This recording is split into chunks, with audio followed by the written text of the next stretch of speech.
साथियों, आप में से बहुतों ने वक्त वक्त पर कहा है सोनम वांगचुक को भारत रत्न मिलनी चाहिए, पद्मश्री मिलनी चाहिए। लीजिए, आपका सपना पूरा हो गया और ये रहा हमारा पद्मश्री। दरअसल जब से मैंने लद्दाख के चांगथंग चरवाहों की जमीन को बड़े बड़े उद्योगों को देने की बात छेड़ी, तब से कुछ हलचल ज्यादा ही है।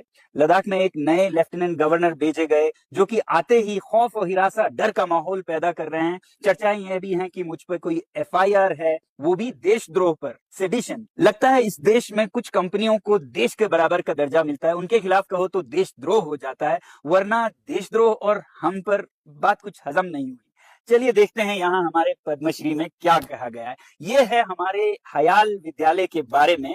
कहा जा रहा है कि आपका जो जमीन लीज पर मिला है उसे वापस ले जा रहे हैं और इस पे जो बना है उसे हटाया जाएगा। शायद मतलब है कि बुलडोजर्स लगाए जाएंगे। तो ये वैसे तो हास्यास्पद है, मगर हमने बहुत ही विस्तार में इसका जवाब दिया एक प्रेस कॉन्फ्रेंस में। कल जो ये नोटिस आया, पहले तो मैं ये कहना चाहूंगी कि जो तीनों पॉइंट्स जिसके बेसिस पे ये कह रहे हैं कि ये अलॉटमेंट कैंसिल हो सकता है, ये तीनों बेबुनियादी हैं और मैं वो डेटा और फैक्ट्स और एविडेंस के साथ आपको बताना चाहती हूँ।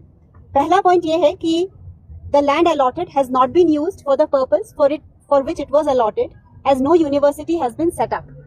तो फर्स्ट ऑफ ऑल, पिछले 5 सालों में 400 से ज्यादा बच्चों का कॉन्वोकेशन हो चुका है। 15 मार्च 2023 को हमने धर्मेंद्र प्रधान जी, जो यहाँ एजुकेशन मिनिस्टर हैं, सोनम और मैंने उनको मिला और उन्होंने बहुत प्राउडली ट्वीट भी किया हमारी मीटिंग के बारे में।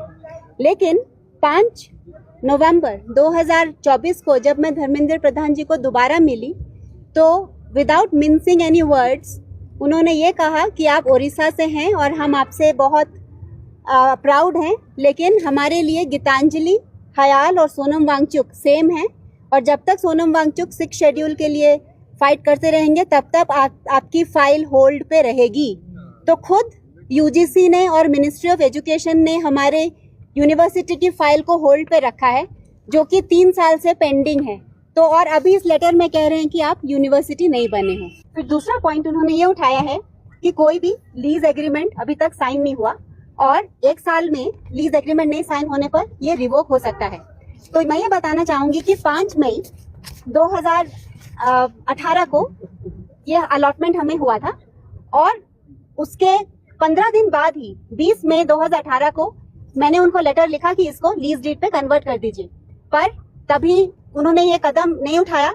फिर हमने 13 मार्च 2020 को दोबारा उनको लिखा, जिसके रिप्लाई में कि ये पॉलिसी अभी यूटी बनने के बाद नहीं बनी है और ये पॉलिसी ही अंडर प्रोसेस में है और जैसे ये पॉलिसी बन जाएगी हम आपका लीज डेट कर देंगे।